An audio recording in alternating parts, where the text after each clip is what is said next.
बानी पीटीआई की अबूरी जमानतें खारिज करने के खिलाफ दरख्वास्तें समाअत के लिए मुकर्रर कर दी गई हैं। बानी पीटीआई की अबूरी जमानत के लिए खारिज करने वाली दरख्वास्तें समाअत के लिए मुकर्रर कर दी गई हैं। बानी पीटीआई की अबूरी जमानतें खारिज करने के खिलाफ दरख्वास्तें समाअत के लिए मुकर्रर कर दी गई हैं। ATC लाहौर ने बानी पीटीआई की 3 मुकदमात में जमानतें खारिज कर दी। लाहौर हाईकोर्ट का 2 रुकनी बेंच आज समाअत करेगा। बानी पीटीआई की जमानतें खारिज होने के खिलाफ दरख्वास्तें समाअत के लिए मुकर्रर कर दी गई हैं। बानी पीटीआई ने अबूरी जमानत के लिए दरख्वास्त दायर की थी, जो दरख्वास्तें उनकी समाअत के लिए मुकर्रर कर दी गई हैं। लाहौर हाईकोर्ट का 2 रुकनी बेंच आज इस केस पर समाअत करेगा। ATC लाहौर ने बानी पीटीआई की 3 मुकदमात में जमानतें खारिज की थीं। बानी पीटीआई की जमानतें खारिज होने के खिलाफ दरख्वास्तें समाअत के लिए मुकर्रर की जा चुकी हैं।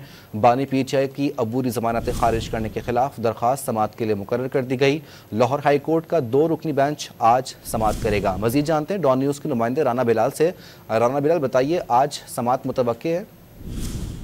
जी देखिए, बानी पीटीआई ने 3 मुकदमात में अबूरी जमानतें खारिज होने के खिलाफ लाहौर हाईकोर्ट में दरखास्तें दायर की थी, जो समाअत के लिए मुकर्रर कर दी गई हैं।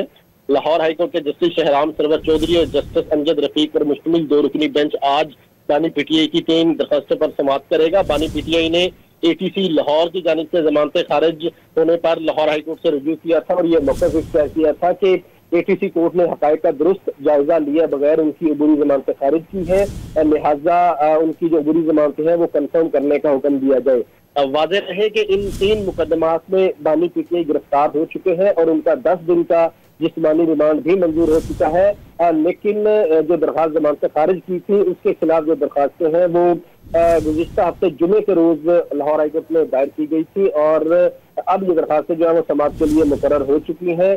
2 रुकनी बेंच आज बानी पीटीआई की 3 मुकदमात में अबूरी जमानतें खारिज होने के खिलाफ दरख्वास्तें सुनेगा।